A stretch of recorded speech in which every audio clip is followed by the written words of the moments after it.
जी sir, सबसे पहले आप बताइए कि पौध किस्म और कृषक अधिकार क्या करती है? ये जो अधिनियम है जी जिस वजह से ये प्राधिकरण बना, जी इसका दो वजह है जी जिससे मतलब भारत देश को ये बनाना था ही। जी जैसे आप लोगों को पता होगा, जो वर्ल्ड ट्रेड ऑर्गेनाइजेशन का ट्रीटी जब हुआ, उसमें ये कंडीशन था कि जिनकी भी जो बौद्धिक जो भी उनके अन्वेषण होते हैं या जो भी नया नया वो निकालते हैं, खोज होती है उसके अधिकार जो है ना, बौद्धिक अधिकार जो है, वो जो जिसने उसका अन्वेषण किया उसको मिलना चाहिए। जो उसी तरह किस्मों में भी एक अलग से नियम बनाया, क्योंकि वो बायोलॉजिकल हैं, जीव हैं, किसी तरह से फैक्ट्री में नहीं बन सकते। तो जीव वाले जीव जंतु जानवर सब तीनों में ये एक अलग अलग हिसाब से उनकी जो वैरायटी निकालते हैं या ब्रीड बनाते हैं, उनका भी कोई हक होना चाहिए जो उनका बौद्धिक अधिकार है जी। तो वो देना ही है हर मेंबर कंट्री को। ये डिसाइड हुआ था जब हमने साइन किया। तो उस वक्त क्या हुआ था, 1970 से ही एक यूरोप में पहले से यूपॉव नाम से एक सिस्टम है जो जिसका meaning association of plant variety protection, French word है, इसलिए यूपॉव इसको जी। तो वो भी एक वहाँ का प्राधिकरण था यूरोप में, पूरा यूरोपियन यूनियन बोल, उसमें यूपॉव UPOV वो था। तो उसमें उसके WTO के साथ डायरेक्ट लिंक इसलिए है, और वाइपो जो इंटरनेशनल इंटेलेक्चुअल प्रॉपर्टी ऑर्गेनाइजेशन उस WTO को लिंक में है, वो जिनेवा में, स्विट्जरलैंड में, उसका जो प्रेसिडेंट है वो यूपॉव का प्रेसिडेंट भी है जी सेम, क्योंकि ये अधिकारों में एक अधिकार ये भी है पौधों के भी जी। तो ये डिसाइड हुआ, उनका अलग से था, और ये WTO ने अडॉप्ट कर लिया कि यूपॉव को हम यूज़ कर लेते हैं, जो पौधों के ऊपर जो बौद्धिक अधिकार है किसको दिया जाए, जो ब्रीड करता है ब्रीडर को दिया जाए। उस हिसाब से वो जो भी उस किस्म को यूज़ करता है वो उनका हक का भी ध्यान रखें, एक उसका अंश उसको दे ब्रीडर को। अच्छा। जिससे कि और आगे उस ब्रीडर को ये मिलेगा, इंसेंटिव मिलेगा कि वो नया और वैरायटी निकाले, और दूसरे और ब्रीडर्स हैं वो भी कुछ नया निकालें कंपटीशन में, और किसान को अच्छे से अच्छे वैरायटी मिलते जाए इस बेसिस में। तो उसके लिए जो ट्रिप्स जो बना WTO में, उसमें वो क्लियर था, एक उसमें ये है सेक्शन है 23 या 27, ये सेक्शन है उसमें उस हिसाब से आता है वहाँ पे, जिसमें क्लियरली आता है कि हर देश को या तो अपने ही कायदे के हिसाब से एक ये अधिनियम बना ले या यूपॉव ज्वाइन कर ले, जिससे कि उनको जो उस कंट्री के जो ब्रीडर्स हैं, वैरायटी ब्रीडर्स हैं, उनको उनका अधिकार मिल जाए, ये उनका था। तो भारत ने जब देखा इसको, भारत ने अप्लाई किया था 1999 में, अप्लाई किया था कि हम भी मेंबर बने। जो 96 में WTO साइन हुआ, 98 में मेंबर बने, ये सब तो हुआ। 99 में इंडिया ने भी अप्लाई किया, क्योंकि कमिटमेंट है इसमें, हमें करना है, ऐसा कुछ अधिनियम लाना है या उनके साथ मिलना है। तो उनके साथ मिलना सबसे आसान था, अधिनियम बनाना मतलब डेमोक्रेटिक कंट्री में बहुत टाइम लेने वाली बात है। तो अप्लाई तो किया था। उसके साथ साथ जब अप्लाई किया था 1978 का उनका एक 1978 का उनका जो रूल पोजीशन है, उसमें ये होता है कि किसान अपना बीज तो रख सकता है लेकिन बेच नहीं सकता किसी और को, ठीक है। किसी की वैरायटी जो अपने खेत में लगाता है, उगाता है, उसको वो बेच नहीं सकता, लगा सकता है, लेकिन उसमें किसी इसमें इंटरप्रिटेशन ये था, जब वो लगा सकता है उसका अधिकार वो है, लेकिन उसका एक अंश उसको देना पड़ेगा ब्रीडर, ये भी था। और दूसरा, किसान को कोई हक नहीं, न वो ब्रीडर बन सकता, ये दो चीज़ नहीं था। हमारा 1999 में हमने किया था। 1991 में उन्होंने एक और मॉडिफिकेशन लाया था यूपॉव ने, जिसमें कि किसान को जो यूज़ करता है, जो वैरायटी यूज़ करता है, उसका उसकी एक कटौती है, जिसकी पैदावार कुछ है, हर क्रॉप में अलग अलग था, वो इतना टन से अगर कम है वो रख सकता है, इतना टन से अगर ज़्यादा है तो वो नहीं रख सकता। अच्छा, वो नहीं रख सकता। ठीक है जी। वो ऐसे कुछ आ गया, लेकिन ये कंडीशन होता है कि जब रख सकता है उसका एक हिस्सा ब्रीडर को देना है। और दूसरा, जब वो मार्केट में बेचने जाएगा, बीज नहीं, उसका जो प्रोडक्ट है मतलब ग्रेन है, बीज मंडी की बात नहीं कर रहा हूँ, अनाज मंडी की बात कर रहा हूँ, तो वहाँ जब ले जाएगा उसका भी एक हिस्सा ब्रीडर को जाएगा। अच्छा।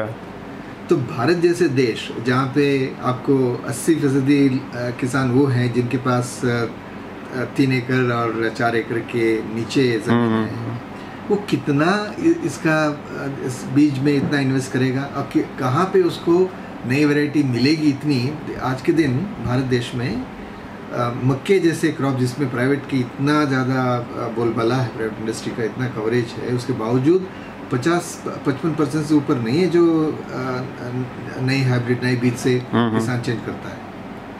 इतना वहाँ भी बुरा हाल है। कंपोजिट अभी भी यूज़ करते हैं लोग, क्योंकि बीज नहीं मिल पाता, जो सही ढंग का बीज होना चाहिए मिल नहीं पाता। तो भारत में इतना ज़्यादा एरिया है, इतना ज़्यादा किसान है, इतने छोटे किसान हैं, तो अगर सिर्फ नए बीज के ऊपर ही चलाया जाए जैसे यूरोप में चलाते हैं, ज़बरदस्ती हर एक को नया बीज ही लगाना है वहाँ पे, क्योंकि उसमें इंश्योरेंस कवरेज है, सब कुछ है, वो सभी हिंदुस्तान में अभी उतना बनना आसान नहीं है, क्योंकि वहाँ पे 2% से कम लोग, वैसे ही वहाँ की आबादी कम है, तो उस आबादी के भी सिर्फ 2% से 2.5% लोग हैं जो किसान ही करते हैं उसमें। और हिंदुस्तान में आबादी सबसे ज़्यादा है चाइना के बाद, और उसके बाद सबसे ज़्यादा लोग कोई काम करते तो कृषि करते हैं, खेती करते हैं। तो सवाल नहीं उठता कि किसी भी तरह से सिर्फ निजी या सीड प्रोडक्शन, चाहे पब्लिक प्राइवेट जो भी हो, सीड प्रोडक्शन की बेसिस पे, नए सीड की बेसिस पे हर सीज़न में किसान अपनी खेत उगाए, ये तो हो ही नहीं सकता। इतना कवरेज तो हो ही नहीं सकता, जितनी बीज चाहिए उतना बीज तो बन ही नहीं सकता।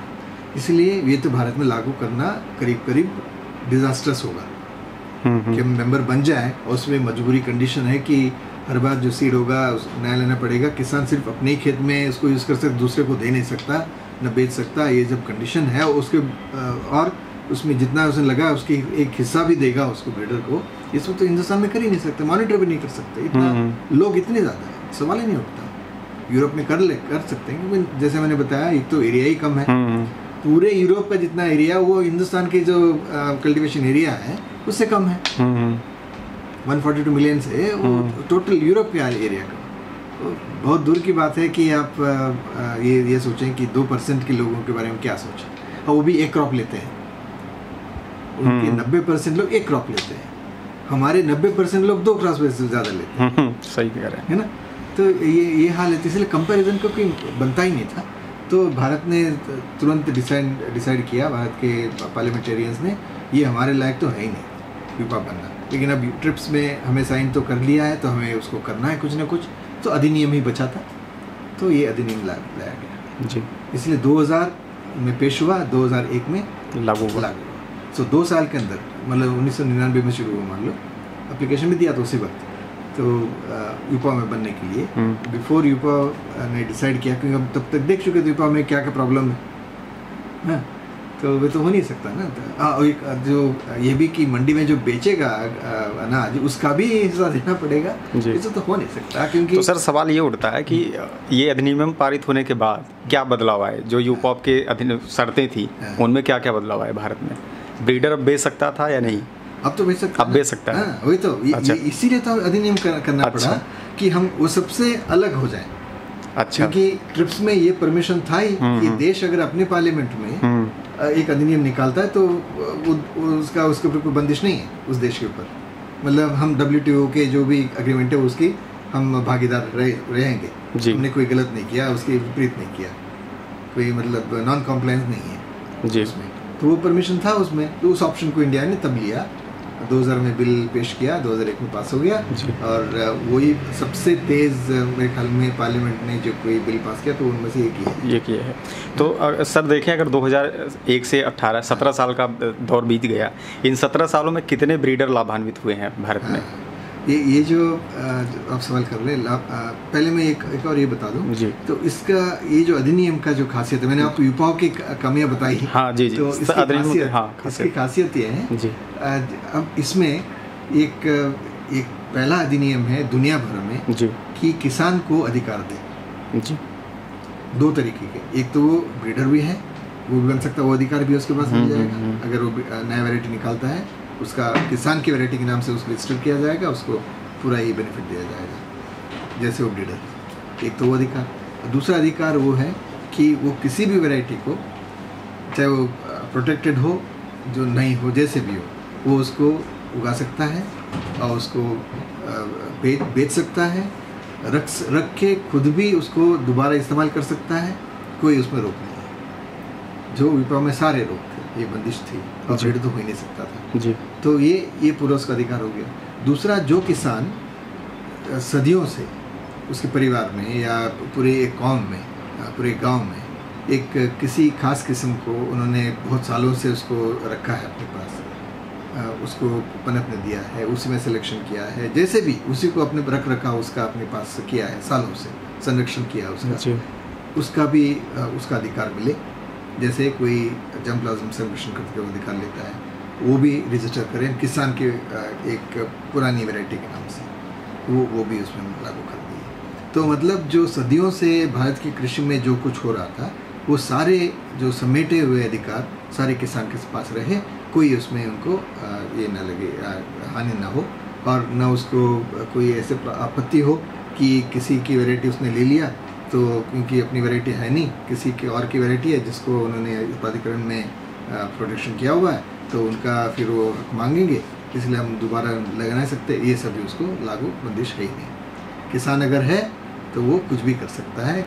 और दूसरी बात यह है, शुरू में प्राइवेट कंपनीज ने या कुछ जो ब्रीडर्स हैं जो दुनिया में भर में ट्रेड करते थे, इंटरनेशनल ब्रीडर्स, उनको थोड़ा सा इसमें आपत्ति लगी थी। किसान अगर अपना वैरायटी, हमारी वैरायटी हमसे खरीद लेगा और खुद लगा लेगा, दोबारा आएगा नहीं हमारे पास, ये उनको आपत्ति थी। तो फिर हम कैसे बिजनेस चलाएं, तो उनको ये डर था।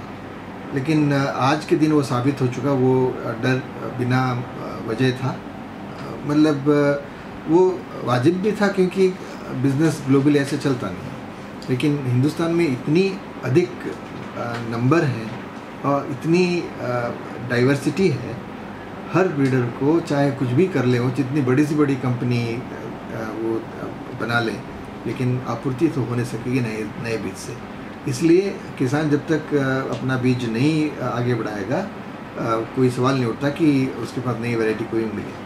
और एक और बात इसमें ये जो 17 सालों में साबित हुआ है, किसान जो ब्रीडर की वैरायटी, किसी और ब्रीडर की वैरायटी जो प्राधिकरण से प्रोटेक्टेड हो, उसको संरक्षित हो, उसको अपने खेत में लगाया हो, तो वो एक तरह से उसका एडवर्टाइज करने वाला एम्बेसडर बन जाता है। स्वयं किसान ही, हाँ, स्वयं किसान ही बन जाता है, क्योंकि वही अगले किसान, बगल किसान को बोल रहा है कि देखो यार ये बहुत बढ़िया है, या अगला बगल के किसान देख रहा है इसके खेत में ये वैरायटी नहीं है और सही लग रही है, इससे खरीद लेता हूँ। तो वो जैसे सैंपल किसी प्रोडक्ट का देते हैं कंपनी, वो काम किसान कर रहा है उनके लिए, क्योंकि जितना भी कर रहा है अपने ही खेत में कर रहा है, अपने 1.5 एकड़ में 2 एकड़ में कर रहा है, और बगल किसान स्वयं देख रहा है, हाँ, देख रहा है उसका रिजल्ट। 1.5-2 एकड़ में अपने आपूर्ति तो पहले कर लेगा, उसके बाद ही किसी को देगा, अपना खाएगा भी, उसकी आमदनी भी लेगा, उसके बाद ही किसी को देगा ना, तो कितना देगा, तो इससे सैंपल ही हुआ। तो ये किसान को नजर आ गया। तो ये मैंने खुद भी जब एज ब्रीडर मैंने खुद ही आजमाया। एक हमारी गेहूं की वैरायटी है पुसाइंस संस्थान की SD 2967, जो आज के दिन पिछले 5-6 साल से चल रही है, 2013 में रिलीज हुई थी। तो 5-6 सालों में उसने 12 से 13 मिलियन हेक्टेयर, मतलब 130 लाख हेक्टेयर, दुनिया में कोई वैरायटी नहीं है सिंगल वैरायटी जो एक साथ इतनी तेजी में इतनी एरिया में आई। उसको 42 कंपनीज भी बेच रहे हैं, जो हमसे लाइसेंस लेके बेच रहे हैं, और सारे स्टेट कंपनीज बेच रहे हैं, स्टेट सीड डिपार्टमेंट्स बेच रहे हैं, और यूनिवर्सिटीज़ भी बेच रहे हैं। किसान भी करीब 16,000 किसान जिनको हमने दिया था, उन्होंने भी उसको बेचा है, और उससे उन्होंने उसको बढ़ाया है। इस वजह से इतनी तेज़ी में बढ़ी। आज भी उसके इतना एरिया बढ़ने के बाद भी जितनी बीज की ज़रूरत है वो पूरी अभी प्रोड्यूस हो नहीं पा रही है, मतलब डिमांड अभी जारी है। तो ये क्लियरली साबित हो गया। तो किसान का अधिकार देने से नई वैरायटी इतनी, जो जिस यूरोप की बात मैं कर रहा था या अमेरिका की बात कर रहा था जहाँ पे ये सब लागू हैं, ब्रीडर्स राइट वगैरह लागू हैं, वहाँ पर भी आज तक भी कोई वैरायटी इतनी बड़ी नहीं जी, है ना। तो इसका मतलब है कि वो गलत है, आज भी गलत है वो, भले ही अपने किसान को नहीं देते हैं, किसान बहुत ज़्यादा अधिक नंबर में नहीं, मात्रा में नहीं, इसलिए उनकी आवाज़ निकलती नहीं है, आती नहीं है, निकले भी तो सुनने में नहीं आती है। वो हिंदुस्तान में वो उसका विपरीत सिस्टम है किसान के हिसाब से, लेकिन किसानों ने साबित किया कि उनको अधिकार लेने के बाद ही कोई भी किस्म सही जगह सही मात्रा में पहुंच सकती है। तो ये बात अच्छी तरह साबित हुई। और दूसरी बात, आज के दिन करीब हमारे पास 16,000 एप्लीकेशंस हैं जी, आज के दिन की बात कर रहा हूँ मैं। तो उन 16,000 एप्लीकेशंस में से हमने करीब 3,600 या 800 के आसपास हमने ऑलरेडी रजिस्टर कर चुके हैं जी। उसमें 3 तरह के रजिस्ट्रेशन है। एक तो जैसे मैंने आपको बताया किसान की किस्म है जो सदियों से वो कर रहे हैं, जिसको हम कोई टेस्ट नहीं करते क्योंकि वो प्रचलन में है, किसान को नाम से ही पता है कि ये वैरायटी फलानी जगह की है, तो उसको हम प्रोटेक्शन दे चुके हैं जिससे कि उस कौम को अधिकार मिले, वो उसको जब बेचेंगे वो अपना अधिकार भी उसके साथ रखें। कोई भी उनका सीड प्रोड्यूस करता है तो उस कौम को एक रिटर्न देता है जो हम देते हैं, उनको बताते हैं इसका इतना परसेंटेज इनको मिलेगा, हम वो बताते हैं। तो एक वैरायटी हो गई। दूसरी वैरायटी हो गई जो किसान खुद ब्रीडर बन के जैसे उसने कुछ क्रॉस बनाया या सिलेक्शन किया, जो वैरायटी है लगाई है, क्योंकि भारत देश ट्रॉपिकल है, एनवायरनमेंट में बहुत चेंजेस होती हैं, जो सीड में म्यूटेशन होती है, नेचुरल होता है जो बहुत कम मात्रा में होता है। एक बटा एक के साथ 7 शून्य लगा दें आप, उतना ही प्रोपोर्शन में म्यूटेशन होता है। लेकिन वो अगर किसी किसान ने पकड़ लिया और वो जो पौधे हैं उससे कुछ अच्छा ही उसमें, जैसे जल्दी मेचर हो गया, या बाली बड़ी हो गई, या दाने ज़्यादा हो गए, कुछ भी, या कोई बीमारी उसमें नहीं आई एक पौधे में, और उसने उसको अलग कर लिया, तो उसके नाम से वो वैरायटी रिलीज़ हो जाएगी। हाँ, एंड उसमें अगर वो ब्रीडर जिसने हमारे प्राधिकरण में उसको प्रोटेक्ट किया हुआ था, तो ब्रीडर भी उसके अपना ही कुछ हिस्सा उसमें मांग सकता है, जिसको यूनिवर्सिटी या उस क्षेत्र के KVK इसको आपस में मिलजुल कर उसका डिसाइड कर लेंगे, एंड हम उनको बता देंगे कि आप इतना परसेंटेज उनको दे सकते हैं। तो वो उस कंपनी का जिसका मटेरियल है या उस यूनिवर्सिटी का जिसका मटेरियल है उसको भी उसमें कोई घाटा नहीं होगा, और किसान ने जो नया आविष्कार किया उसमें उसको भी उसको फ़ायदा मिलेगा। तो वो भी हो गया। एक तो दूसरी वैरायटी ये हो गई। तीसरी वैरायटी वो है जो ब्रीडर्स बनाते हैं, चाहे प्राइवेट हो पब्लिक हो। उसमें 2 तरीके के हैं। एक वो है जो सेंट्रल सीड एक्ट के अंदर जो नोटिफिकेशन होती है कि वैरायटी इस जगह के लिए, इस कंडीशन के लिए रिलीज हुई, जैसे मैंने बताया 2967 HD। तो वो नोटिफाइड वैरायटी का हम बिना कोई टेस्ट किए हम उसको उनका जो कोऑर्डिनेटेड ट्रायल में जो नोटिफिकेशन के समय जो डेटा आया, उसी डेटा के आधार पे हम उसको यहाँ पर रजिस्टर करते हैं, लेकिन उतने ही समय के लिए करते हैं जिससे कि नोटिफिकेशन जिस साल हुआ है उससे आगे 15 साल। नहीं तो हम किसी भी जो वैरायटी जो एनुअल होती हैं उसको हम 15 साल का देते हैं। जो पेरिनियल होते हैं, जैसे एक बार पौधा लगाने के बाद आपको दोबारा वहाँ पौधा लगाना नहीं है, 4, 6, 5, 6 साल, 10 साल, 20 साल नहीं लगाने, वहाँ पे 18 साल का प्रोडक्शन देते हैं। उसके बाद वो पब्लिक डोमेन में आ जाती है कोई भी वैरायटी, उसके ऊपर आगे नहीं जाना है। चाहे जैसे पेटेंट में 20 साल का है, कोई भी पेटेंट 20 साल के बाद आपको कोई भी किसी को भी कुछ भी लेने में रोक नहीं है, मतलब अधिकार खत्म हो जाता है। तो जो भी कमर्शलाइजेशन करना है वो 15 साल के अंदर करना है, जिससे वो प्रॉफिट ले कोई कंपनी या कोई इंस्टीट्यूशन, कोई ऑर्गेनाइजेशन ले वो है। तो एक दूसरी वैरायटी ऐसी होगी जो नोटिफाइड। जो नॉन नोटिफाइड रिलीज़ नहीं हुई और नई वैरायटी किसी कंपनी ने बनाई, उसको न्यू वैरायटी के नाम से हम 2 साल टेस्ट करके, क्योंकि वो कोऑर्डिनेटेड ट्रायल में टेस्ट हुई नहीं है, तो हम 2 साल टेस्ट करके उसकी एग्रोनॉमिक वैल्यू, उसकी कमर्शियल वैल्यू और उसका जो किसी और वैरायटी जो दुनिया में है, भारत में है, उससे अलग हो, किसी भी एक ट्रेट में जो इससे वातावरण से बदलेगा नहीं, किसी भी कंडीशन जिसको लगाएंगे वैसे ही रहेगा, उस तरह के किसी भी एक करैक्टर पे वो अलग है, जो वैरायटी आज के दिन दुनिया में है उससे अलग है किसी भी एक करैक्टर के लिए, उसको हम नया मान के उसको रजिस्टर करते हैं। तो वो 15 साल के लिए वो प्रोटेक्शन हो गया उनके लिए 2 साल टेस्टिंग के बाद। वो टेस्टिंग हम करीब 110 भारत में 110 अलग अलग जगहों पे हमने उसका किया है। हमारे पास 5 रीजनल स्टेशन हैं जिसको हमने जोन वाइज डिस्ट्रीब्यूट किया है ना। एक नॉर्थ जोन में, एक वेस्ट जोन में, एक साउथ जोन में, एक नॉर्थ ईस्टर्न में, एक ईस्टर्न जोन में। इस तरह 5 हमने, मतलब गुवाहाटी, रांची, पंतनगर, ये पालमपुर, पुणे, शिवमोगा, इतनी जगह हमने अलग अलग करके सेंटर्स बनाए हैं जो उन राज्यों का किसानों के बारे में देखभाल करें। तो ये हमारे मोटा मोटी कंडीशन है, क्योंकि ये लीगल अथॉरिटी है, क्वाजी जुडिशियल अथॉरिटी हो गई है जी। मतलब हमें पूरा अधिकार है। जो किसानों के लिए हम जो अधिकार देते हैं या कोई लिटिगेशन के ऊपर हम जो ऑर्डर पास करते हैं, जैसे किसी कंपनी ने बताया कि ये किसान जो अपनी वैरायटी बता रहे वो मेरी वैरायटी है, तो हमने उसका जांच पड़ताल करके उसके केस का हियरिंग जैसे करते हैं वो हियरिंग करेंगे हम। हमारे रजिस्ट्रार का पावर है उसको करने के लिए, वो कर देंगे और वो डिसीजन निकालेंगे, जो भी ऑर्डर निकालेंगे कि जिसने बताया कि किसान की वैरायटी गलत है या किसान नहीं ठीक था वो गलत है, जो भी ऑर्डर निकालते हैं उसको सुप्रीम कोर्ट में भी चैलेंज नहीं किया जा सकता।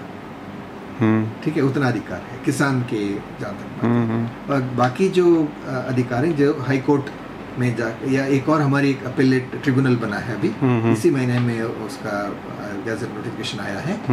एक मेंबर भी हमारे आ गए हैं, बाकी जो इंटेलेक्चुअल प्रॉपर्टी का जो ट्रिब्यूनल है उनके बाकी मेंबर्स उसमें आ जाते हैं। तो अब कोई भी वैरायटी जिसने हमारे पास प्रोटेक्शन का अप्लाई किया है, हमने कोई ऑर्डर निकाला है, उसके खिलाफ कोई जाना चाहता है तो वो ट्रिब्यूनल में जाएगा, और वहाँ पे खुश नहीं है तो वो जाएंगे हाई कोर्ट में और सुप्रीम कोर्ट में। ये हमारे लेवल जुडिशियल वो है, मतलब डिस्ट्रिक्ट कोर्ट के ऊपर है ना, तो वो भी पावर है हमारे पास। तो ये सारे चीज़ देखते हुए तो किसी भी ब्रीडर का अधिकार पूरी तरह से कायम करना, उसके ऊपर कोई भी घटना जो होती है जिससे कि ब्रीडर के अधिकार पे कोई आँच आए, उसके बारे में जांच करके उसका जो हियरिंग करके सुनवाई करके उसके ऊपर ऑर्डर निकालना, ये सारे हमारी जिम्मेदारी में आती हैं और हम कर रहे हैं पिछले सालों से। और हमें पूरा ही उम्मीद है कि आने वाले दिनों में जैसे जैसे पेटेंट और इसका जो हाई कोर्ट में चर्चा भी हुई है, उन्होंने हाई कोर्ट ने रिकग्नाइज भी किया है कि जिस पौधे में जो प्रोटेक्शन करना है वो PPFR में आके करना है, वो उन्होंने बताया भी है। तो उस पॉइंट ऑफ व्यू से देखा जाए तो हमारी और आगे आने वाले दिनों में अहमियत बढ़ती है। इससे ब्रीडर को 2 चीज़ें हो जाती हैं, तसल्ली होती है कि अगर किसी और ने मेरी वैरायटी ली, किसी कंपनी ने और वैरायटी ली और उसने पैसा कमाया, तो उसके एक मौका है कि ये वो बताएं, अप्लाई करें, अपील करें और उसकी जो भी उसको नुकसान हुआ है उसकी भरपाई हम कर देंगे वो भी। तो इस तरह से एक इंटेलेक्चुअल प्रॉपर्टी का जो किसी भी और प्रोडक्ट्स में कंपनीज बनाती थी, जैसे आपने देखा हो CD आई तो डुप्लीकेट बनी, तो शुरू में जब IP का राइट आ गया और वो इंडिया में हिंदुस्तान में चालू हो गया, उसके वजह से भी आजकल बंद हो गई है। डुप्लीकेट वाला जो आसानी से बनाते थे लोग और बेचते थे वो सब बंद हो गया या कंट्रोल में आ गया, और लोगों को डर है पकड़े जाने की, मतलब गलत लॉ है, गलत इलीगल है, वो सब नहीं करने की अब एक शक्ति उसमें मिल गई। वही शक्ति हम वैरायटी के साथ दे रहे हैं किसी भी कंपनीज को। साथ साथ ये भी साबित कर रहे हैं जो भी सिलेक्शन करता है, जो भी नई वैरायटी बनाता है, उसको आगे बढ़ने के लिए किस तरह से कौन सी अवेलेबल जरिए वो सभी हम उसमें देते हैं। Okay sir, thank you sir. चलते चलते मैं नए ब्रीडर जो हैं हमारे इंडिया के, जो नया ब्रीड, उनके लिए क्या संदेश आप देना चाहेंगे? संदेश ये है नए ब्रीडर्स को, बेझिझक जब भी वो नए वैरायटी बनाते हैं, चाहे वो रिलीज़ हो या किसी भी वजह से रिलीज़ ना हो, वो हमारे साथ आके रजिस्टर करें, और उस रजिस्टर करने से जो भी फीस उनको देनी है वो किसान को तो बिल्कुल मुफ्त है, और इंस्टीट्यूशंस को बहुत ज़्यादा दाम नहीं है, और बाकी प्राइवेट ब्रीडर्स का ये देखने में तो लगेगा ज़्यादा है, लेकिन इसका जो फ़ायदा आपको मिलेगा, जिससे वैरायटी अगर आगे बढ़ी नहीं लेकिन वैरायटी में कोई ऐसी खासियत हो उसको कोई और इस्तेमाल कर लें, वो भी अधिकार आपको मिल जाएगा जो वैसे वैरायटी बना के न प्रोटेक्शन करने से जो नहीं मिलेगा। तो इसलिए इसमें प्रोटेक्शन करने में कोई नुकसान है ही नहीं, जो भी है फ़ायदा ही है, तो इसलिए आगे बढ़ें और हम प्रोटेक्ट करें, या प्रोटेक्ट करने का जो पूरा लाभ और मिल सकता है वो सारा उठाएं। ठीक है सर, आपने अपना कीमती समय मुझे दिया, बहुत बहुत धन्यवाद।